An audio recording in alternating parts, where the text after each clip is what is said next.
And our next read aloud is going to be Dragons in the Water by Madeleine L'Engle. I found somehow, just going into a bookshop, a beautiful first edition of this book for $8. Look at this, gorgeous. It's all green on the top of the pages, regular white on the bottom. And let's read the description of the book. The readers of Madeleine L'Engle's novel, The Arm of the Starfish, which I've read to you on this channel, will recall Polly and Charles O'Keefe and their amateur detective friend Canon Tallis. In Dragons in the Water, the O'Keefes are traveling with their scientist father by freighter from Savannah, Georgia, to Venezuela.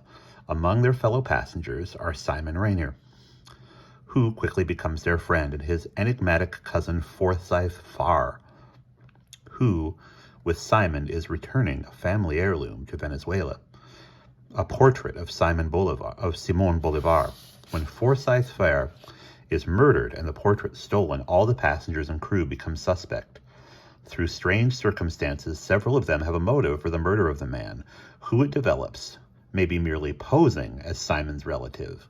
In a taut, suspenseful narrative, the mystery is solved with the help of Canon Tallis, but not before the reader is introduced to an array of intriguing characters and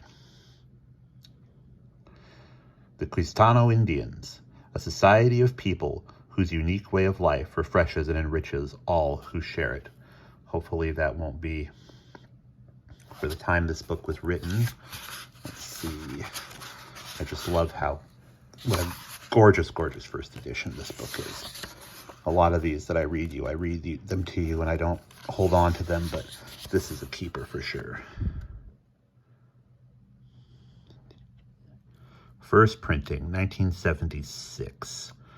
So we're a nearly 50-year-old book. I want to trust Madeleine L'Engle to have done her research here. She lived in a library, so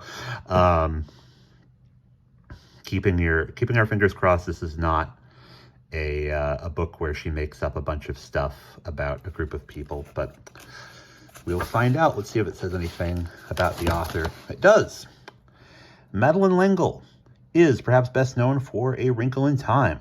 Awarded the Newbery Medal in 1963, her other novels for young readers include The Young Unicorns, named one of the best books of the year by School Library Journal, A Wind in the Door, The Moon by Night, and The Arm of the Starfish, which, like I said, you can find a read aloud of on this channel, in which some of the characters in Dragons in the Water appear for the first time. Miss L'Engle is the author, too, of several books for adult readers, including A Circle of Quiet and The Summer of the Great-Grandmother. She lives and works in New York City. So I will be excited to see you in chapter 1 of that, but we will be reading The Cask of Amontillado by Edgar Allan Poe before we read chapter 1 of this book. We'll see you there.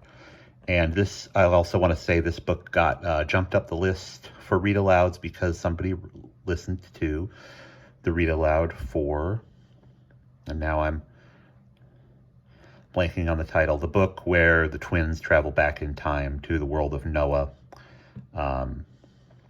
which is also by Madeleine L'Engle. So, when you do that and you get excited about an author, I get excited about an author, and there's a ton of books you can see over here that are books that you listeners have spoken to me about that you want me to read. Laura's Gift has been in the queue forever, and so has The Embroidered Sunset, which is going to come up sooner rather than later by Joan Aiken. But this is tentatively what the reading order is going to be. Young adult books here, grown-up books, and short story collections over here. So yeah, New Year's starting off great. Going into March, looking forward to some Madeleine L'Engle.